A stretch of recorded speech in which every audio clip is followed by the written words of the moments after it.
ಪರಮಪೂಜ್ಯ ಜಗದ್ಗುರು ಅನಂತಶ್ರೀ ವಿಭೂಷಿತ ವಿಧುಶೇಖರ ಭಾರತಿ ಶ್ರೀ ಸನ್ನಿಧಾನಂ ದಕ್ಷಿಣಾಮ್ನಾಯ ಶ್ರೀ ಶಾರದಾ ಪೀಠ ಶೃಂಗೇರಿ ರವರ ದಿವ್ಯ ಸಾನ್ನಿಧ್ಯದಲ್ಲಿ ಸದ್ಗುರು ಶ್ರೀ ತ್ಯಾಗರಾಜ ಆರಾಧನೆ ಮತ್ತು ಸಂಗೀತೋತ್ಸವ ಉದ್ಘಾಟನೆ. ಸದ್ಗುರು ಶ್ರೀ ತ್ಯಾಗರಾಜ ಆರಾಧನೆ ಮತ್ತು ಸಂಗೀತೋತ್ಸವ ಪಂಚರತ್ನ ಕೃತಿಗೋಷ್ಠಿ ಗಾಯನ ಬೆಂಗಳೂರಿನ ಚಾಮರಾಜಪೇಟೆಯ ಶೃಂಗೇರಿ ಶಂಕರಮಠದಲ್ಲಿ 178ನೇ ತ್ಯಾಗರಾಜರ ಆರಾಧನೆ ರಾಷ್ಟ್ರೀಯ ಸಂಗೀತೋತ್ಸವವು ದಿನಾಂಕ 18.1/2025 ಶ್ರೀ ತ್ಯಾಗ ಬ್ರಹ್ಮಾರಾಧನಾ ಕೈಂಕರ್ಯ ಟ್ರಸ್ಟ್ ರೆಡ್ ವತಿಯಿಂದ ನಡೆಯಲಿದೆ. ಈ ಶಾಸ್ತ್ರೀಯ ಸಂಗೀತ ಸಂಭ್ರಮದಲ್ಲಿ ಕರ್ನಾಟಕ ಮತ್ತು ಇತರ ರಾಜ್ಯಗಳಿಂದ ಸಂಗೀತಗಾರರು ಪಾಲ್ಗೊಳ್ಳಲಿದ್ದಾರೆ. ಬೆಳಿಗ್ಗೆ 8ಕ್ಕೆ ಪಂಚರತ್ನ ಕೃತಿಗೋಷ್ಠಿ ಗಾಯನ ನಂತರ 10 ರಿಂದ 11 ಗಂಟೆವರೆಗೂ ಹಾಡುಗಾರಿಕೆಯಲ್ಲಿ ವಿದ್ವಾನ್ ತ್ಯಾಗರಾಜನ್ ಮತ್ತು ತಂಡದವರಿಂದ 11 ರಿಂದ 12 ರವರೆಗೂ ವಿದುಷಿ ನಾಗಮಣಿ ಶ್ರೀನಾಥ್ ಮತ್ತು ಶಿಷ್ಯವೃಂದದವರಿಂದ ಹಾಡುಗಾರಿಕೆ. ಸಂಜೆ 5ಕ್ಕೆ ವಿದುಷಿ ಸುಮಾ ಸುಧೀಂದ್ರ, ವಿದ್ವಾನ್ ಫಸ್ ವೆಂಕಟರಾಮ್, ವಿದ್ವಾನ್ ಎಚ್.ಎಸ್. ವೇಣುಗೋಪಾಲ್ ಮತ್ತು ತಂಡದವರಿಂದ ವೀಣೆ ಪೀಟಿಲು ವೇಣು. 7 ರಿಂದ 8 ರವರೆಗೂ ವಿದ್ವಾನ್ ಸುಚೇತನ್ ರಂಗಸ್ವಾಮಿ ಮತ್ತು ಶಿಷ್ಯವೃಂದದವರಿಂದ ಹಾಡುಗಾರಿಕೆ. 8 ರಿಂದ ಶ್ರೀಕಾಂತಂ ನಾಗೇಂದ್ರ ಶಾಸ್ತ್ರಿ ಮತ್ತು ಶಿಷ್ಯವೃಂದದವರಿಂದ ಹಾಡುಗಾರಿಕೆ. ತಮ್ಮ ಭಾವಪೂರ್ಣ ಹಾಡುಗಾರಿಕೆಯ ಮೂಲಕ ಸಂತ ತ್ಯಾಗರಾಜ ಸ್ವಾಮಿಗಳಿಗೆ ನಮನ ಸಲ್ಲಿಸಲಿದ್ದಾರೆ. ಕಾರ್ಯಕ್ರಮವು 1000ಕ್ಕೂ ಹೆಚ್ಚು ಪ್ರಸಿದ್ಧ ಶಾಸ್ತ್ರೀಯ ಸಂಗೀತಗಾರರಿಂದ ಪಂಚರತ್ನ ಕೃತಿಗೋಷ್ಠಿ ಗಾಯನ ನಡೆಯಲಿದೆ. ಶ್ರೀ ಜಗದ್ಗುರು ಅನಂತಶ್ರೀ ವಿಭೂಷಿತ ವಿಧುಶೇಖರ ಭಾರತಿ ಶ್ರೀ ಸನ್ನಿಧಾನಂ ದಕ್ಷಿಣಾಮ್ನಾಯ ಶ್ರೀ ಶಾರದಾ ಪೀಠ ಶೃಂಗೇರಿ ಇವರ ದಿವ್ಯ ಉಪಸ್ಥಿತಿಯಲ್ಲಿ ಈ ಆಧ್ಯಾತ್ಮಿಕ ಕಾರ್ಯಕ್ರಮ ನಡೆಯಲಿದೆ. ಕರ್ನಾಟಕ ಸರ್ಕಾರದ ಉಪಮುಖ್ಯಮಂತ್ರಿ ಸನ್ಮಾನ್ಯ ಶ್ರೀ ಡಿ. ಕೆ. ಶಿವಕುಮಾರ್ ಮತ್ತು ಸಂಸತ್ ಸದಸ್ಯ ಡಾ. ಕೆ. ಸುಧಾಕರ್ ಗೌರವಾನ್ವಿತ ಅತಿಥಿಗಳಾಗಿ ಭಾಗವಹಿಸಲಿದ್ದಾರೆ. ಈ ಮೇಲಿನ ಎಲ್ಲಾ ಕಾರ್ಯಕ್ರಮಗಳು ರಾಜಗುರು ಶ್ರೀ ಬಿ.ಎಸ್. ದ್ವಾರಕನಾಥ ಗುರೂಜಿ ಅವರ ಮಾರ್ಗದರ್ಶನದಲ್ಲಿ ನಡೆಯಲಿವೆ. ಈ ಶುಭ ಸಂದರ್ಭದಲ್ಲಿ ಪರಮಪೂಜ್ಯ ಜಗದ್ಗುರು ಅನಂತ ಶ್ರೀ ವಿಭೂಷಿತ ವಿಧುಶೇಖರ ಭಾರತಿ ಶ್ರೀ ಸನ್ನಿಧಾನಂ ದಕ್ಷಿಣಾಮ್ನಾಯ ಶ್ರೀ ಶಾರದಾ ಪೀಠ ಶೃಂಗೇರಿ ರವರ ಆಶೀರ್ವಾದವನ್ನು ಪಡೆಯಲು ಮತ್ತು ಸಂಗೀತ ಕಾರ್ಯಕ್ರಮವನ್ನು ಸವಿಯಲು ಹೆಚ್ಚಿನ ಸಂಖ್ಯೆಯಲ್ಲಿ ಭಕ್ತಾದಿಗಳು ಬರಬೇಕೆಂದು ಸದ್ಗುರು ಶ್ರೀ ತ್ಯಾಗ ಬ್ರಹ್ಮ ಆರಾಧನಾ ಕೈಂಕರ್ಯಂ ಟ್ರಸ್ಟ್ ನಿವೇದನೆ ಮಾಡಿಕೊಳ್ಳುತ್ತದೆ. ಪ್ರವೇಶ ಉಚಿತ. ಎಲ್ಲರಿಗೂ ಸ್ವಾಗತ. ಪಂಚರತ್ನ ಕೃತಿಗೋಷ್ಠಿ ಗಾಯನದಲ್ಲಿ ಭಾಗವಹಿಸಲು ಇಚ್ಛಿಸುವವರು ಬೆಳಗ್ಗೆ 7 ಗಂಟೆಗೆ ಶೃಂಗೇರಿ ಮಠದ ಆವರಣದಲ್ಲಿ ಬಂದು ಸೇರಬೇಕು.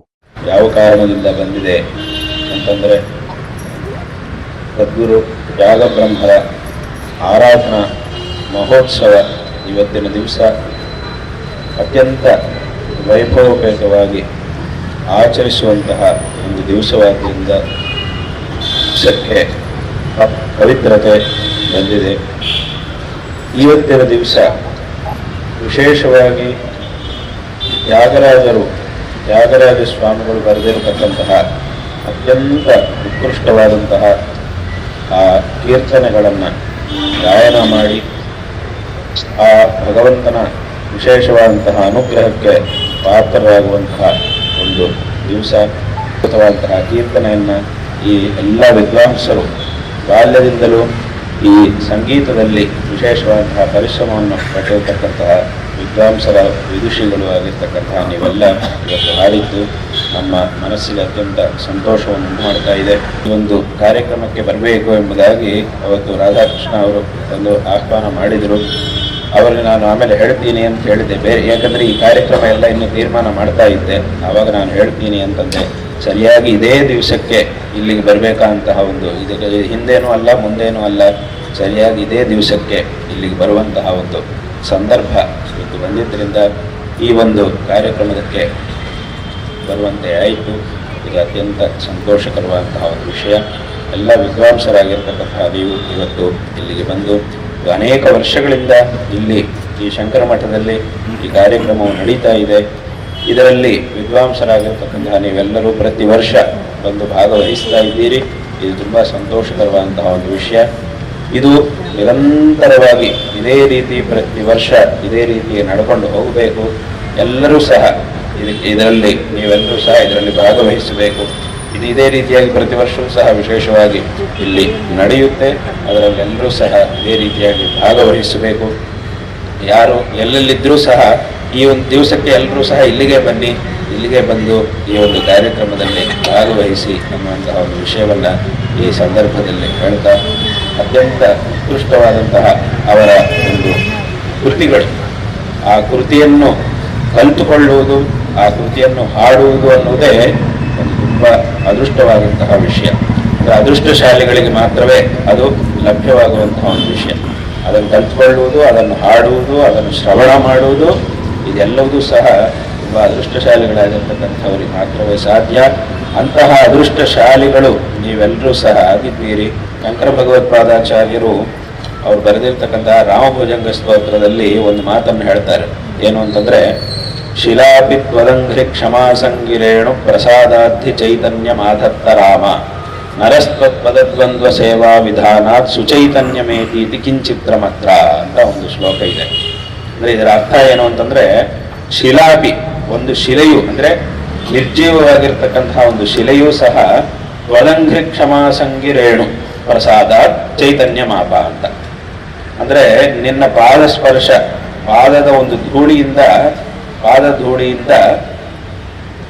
ಆ ಶಿಲೆ, ನಿರ್ಜೀವವಾಗಿರ್ತಕ್ಕಂತಹ ಒಂದು ಶಿಲೆ ಜೀವಭಾವವನ್ನು ಹೊಂದಿದೆ. ಅಂದ್ರೆ ಅವರು ಮನಸ್ಸಲ್ಲಿ ಅಹಲ್ಯಾದೇವಿಯ ಶಾಪ ವಿಮೋಚನವನ್ನು ಮನಸ್ಸಲ್ಲಿ ಇಟ್ಕೊಂಡು ಹೇಳಿದಂತಹ ಮಾತಿದೆ. ಈಗ ಒಂದು ನಿರ್ಜೀವವಾಗಿರ್ತಕ್ಕಂತಹ ಒಂದು ಶಿಲೆಯೂ ಸಹ ನಿನ್ನ ಪಾದದ ಧೂಳಿ ಕಣದಿಂದ, ಆ ಒಂದು ಕಣದ ಸಂಸ್ಪರ್ಶದಿಂದ ಅದು ಚೈತನ್ಯವನ್ನು ಹೊಂದಿತು ಅಂತಂದ ಮೇಲೆ, ಅಂದ್ರೆ ಇಲ್ಲಿ ಒಂದು ನಿರ್ಜೀವವಾಗಿರ್ತಕ್ಕಂತಹ ಶಿಲೆಯೇ ನಿನ್ನ ಪಾದದ ಒಂದು ಧೂಳಿನ ಸ್ಪರ್ಶದಿಂದ ಒಂದು ಚೈತನ್ಯವನ್ನು ಹೊಂದಿದೆ ಅಂತಂದ ಮೇಲೆ, ಒಬ್ಬ ಚೈತನ್ಯಶಾಲಿ ಆಗಿರ್ತಕ್ಕಂತಹ ಮನುಷ್ಯ ನರಹ ಪದದ್ವಂದ್ವ ಸೇವಾ ವಿಧಾನ, ಮನುಷ್ಯನಾಗಿರ್ತಕ್ಕಂಥವನು ನಿನ್ನಲ್ಲಿ ಅಸಾಧಾರಣವಾದಂತಹ ಭಕ್ತಿಯನ್ನು ಇಟ್ಟುಕೊಂಡು ನಿನ್ನ ಆರಾಧನೆಯನ್ನು, ನಿನ್ನ ಸೇವನೆಯನ್ನು ಮಾಡಿದರೆ, ಆಗ ನಿನ್ನ ಸೇವೆಯನ್ನು ಮಾಡಿದರೆ ಅವನು ಸುಚೈತನ್ಯಮೇತಿ. ಇಲ್ಲಿ ಚೈತನ್ಯ ಅದು ಸುಚೈತನ್ಯ ಅಂತಂದ್ರೆ ಪರಬ್ರಹ್ಮ ಚೈತನ್ಯ ಅಂತ ಅರ್ಥ. ಶ್ರೀರಾಮಚಂದ್ರನ ಆರಾಧನೆಯನ್ನು ವಿಶೇಷವಾಗಿ ಮಾಡಿದರೆ ಅವನು ಆ ಪರಬ್ರಹ್ಮ ಭಾವವನ್ನು ಹೊಂದುತ್ತಾನೆ. ಪರಬ್ರಹ್ಮ ಭಾವ ಅಂದ್ರೆ ಮೋಕ್ಷವನ್ನು ಹೊಂದುತ್ತಾನೆ ಅನ್ನುವಂತಹ ವಿಷಯದಲ್ಲಿ ಇನ್ನು ಆಶ್ಚರ್ಯ ಏನಿದೆ, ಹೇಳಬೇಕಾದ್ದೇನಿದೆ ಅಂತ ಅದರ ಅರ್ಥ ಕಿಂಚಿತ್ರ ಮಾತ್ರ ಅಂತ ಹೇಳ್ತಾರೆ. ಅದರಿಂದ ಅಂದ್ರೆ ಶಂಕರರು ಹೇಳಿದಂತಹ ಆ ಒಂದು ಮಾತು ಏನಿದೆಯೋ ಅದಕ್ಕೆ ನಾವೊಂದು ವಿಶೇಷವಾದಂತಹ ಈ ಮಾತಿನಂತೆ ಇದಕ್ಕೆ ಯಾರು ಉದಾಹರಣೆ ಅಂತಂದ್ರೆ ನಮಗೆ ತ್ಯಾಗರಾಜ ಸ್ವಾಮಿಗಳು ಉದಾಹರಣೆ ಅನ್ನೋದು ಅತ್ಯಂತ ಸಂತೋಷಕರವಾದಂತಹ ವಿಷಯ. ಈ ಸಂದರ್ಭದಲ್ಲಿ ನಿಮಗೆಲ್ಲರಿಗೂ ಸಹ ನಾರಾಯಣ ಸ್ಮರಣ ಪೂರ್ವಕವಾಗಿ ಆಶೀರ್ವಾದಗಳನ್ನು ಮಾಡ್ತಾ ಇದ್ದೇವೆ. ಶಾರದಾ ಚಂದ್ರಮೌಳೀಶ್ವರ ಹಾಗೂ ನಮ್ಮ ಗುರುಗಳ ಪರಿಪೂರ್ಣವಾದಂತಹ ಅನುಗ್ರಹ ನಿಮ್ಮೆಲ್ಲರ ಮೇಲೆ ಸದಾಕಾಲ ಇರಲಿ. ತದ್ವಾರ ಎಲ್ಲರಿಗೂ ಸಹ ಒಳ್ಳೆಯದಾಗಲಿ. ವಿಶೇಷವಾಗಿ ಈ ಒಂದು ಸಾಂಪ್ರದಾಯಿಕವಾಗಿರ್ತಕ್ಕಂತಹ ಈ ಸಂಗೀತ ಮಾರ್ಗ ಇದು ವಿಶೇಷವಾದಂತಹ ಒಂದು ಅಭಿವೃದ್ಧಿಯನ್ನು ಹೊಂದಲಿ. ಎಲ್ಲ ಮಕ್ಕಳು ಸಹ, ಎಲ್ಲ ತಂದೆ ತಾಯಿಗಳು ಸಹ ತಮ್ಮ ಮಕ್ಕಳನ್ನ ವಿಶೇಷವಾಗಿ ಈ ಸಂಗೀತ ವಿದ್ಯಾಭ್ಯಾಸಕ್ಕೆ ಕಳಿಸಬೇಕು. ಅವರ ಕೈಯಲ್ಲಿ ಆ ವಿದ್ಯಾಭ್ಯಾಸವನ್ನು ಮಾಡಿಸಬೇಕು. ಇದು ತುಂಬಾ ಅವಶ್ಯಕವಾದಂತಹ ಒಂದು ವಿಷಯ. ಈ ಒಂದು ಮಾರ್ಗವು ವಿಶೇಷವಾಗಿ ವೃದ್ಧಿಯನ್ನು ಹೊಂದಲಿ.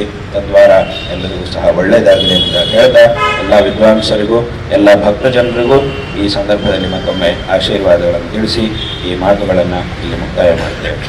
ಹರ ನಮಃ ಪಾರ್ವತೀಪತಯೇ ಹರ ಹರ ಮಹಾದೇವ.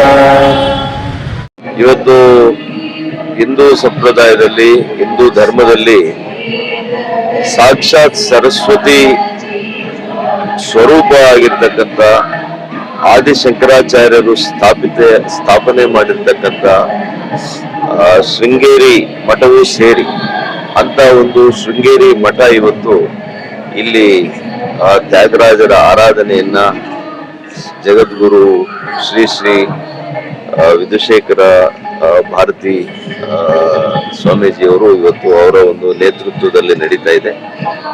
ನನ್ನ ಗುರುಗಳು ಇವತ್ತು ನಮ್ಮ ರಾಜಗುರುಗಳು ದ್ವಾರಕಾನಾಥರ ಸ್ವಾಮೀಜಿಯವರ ಒಂದು ಆಶೀರ್ವಾದವನ್ನ ಪಡೆದು ನಾನು ಇವತ್ತು ಇಲ್ಲಿ ಬಂದಿದ್ದೀನಿ. ಇಲ್ಲಿಗೆ ಬಂದು ತ್ಯಾಗರಾಜರ ಕೀರ್ತನೆಯನ್ನ, ತಮ್ಗೆಲ್ಲ ಗೊತ್ತಿದೆ, ತ್ಯಾಗರಾಜರಂದ್ರೆ ಸಂಗೀತ ಬ್ರಹ್ಮರಿದ್ದಂಗೆ. ಅಂತ ಒಂದು ಸಂಗೀತದ ಮೂಲಕನೇ ಸಾಕ್ಷಾತ್ ಪರಮಾತ್ಮನನ್ನ ಓಲೈಸಿಕೊಂಡಂತಹ, ಪ್ರತ್ಯಕ್ಷ ಮಾಡಿದಂತಹ ಒಬ್ಬ ಅಪರೂಪವಾಗಿರ್ತಕ್ಕಂಥ, ಸಾಕ್ಷೀಭೂತವಾಗಿರ್ತಕ್ಕಂಥ ಒಂದು ಸಂಗೀತದ ಒಂದು ಸ್ವರೂಪ. ಅಂತವರ ಒಂದು ಕೀರ್ತನೆಯನ್ನ ಇವತ್ತು ಸದ್ಗುರುಗಳ ಮುಂದೆ ಇವತ್ತು ನಮ್ಮ ಎಲ್ಲ ಮಹಿಳೆಯರು, ಅನೇಕ ಮಹಿಳೆಯರು ಇವತ್ತು ಇಲ್ಲಿ ಭಕ್ತಿಪೂರ್ವಕವಾಗಿ ಅವರ ಸೇವೆಯನ್ನ ಸಂಗೀತದ ಮೂಲಕ ಸಲ್ಲಿಸ್ತಾ ಇದ್ದಾರೆ. ಅದನ್ನು ಪಾಲ್ಗೊಂಡಿರ್ತಕ್ಕಂಥದ್ದು ನನ್ನ ಪುಣ್ಯ ಅಂತ ನಾನು ತಿಳ್ಕೊಂಡಿದ್ದೇನೆ. ಹಾಗಾಗಿ ಈ ಸಂಪ್ರದಾಯ, ಈ ಧರ್ಮ, ಈ ಸಂಗೀತದ ಒಂದು ವೈಭವ ಕರ್ನಾಟಕ, ತಮಿಳುನಾಡು, ಇಡೀ ದಕ್ಷಿಣ ಭಾರತದಲ್ಲಿ ಮೂಲಗಳಲ್ಲಿ ಕೂಡ ಪ್ರತಿನಿಧಿಸುತ್ತೆ, ಪ್ರತಿಧ್ವನಿಸುತ್ತೆ. ಮತ್ತು ಇಡೀ ಲೋಕ ಕಲ್ಯಾಣಕ್ಕಾಗಿ ಈ ರೀತಿಯ ಕಾರ್ಯಕ್ರಮಗಳು ಸನಾತನ ಧರ್ಮವನ್ನ ಎತ್ತಿ ಹಿಡಿಯುವಂಥದ್ದು,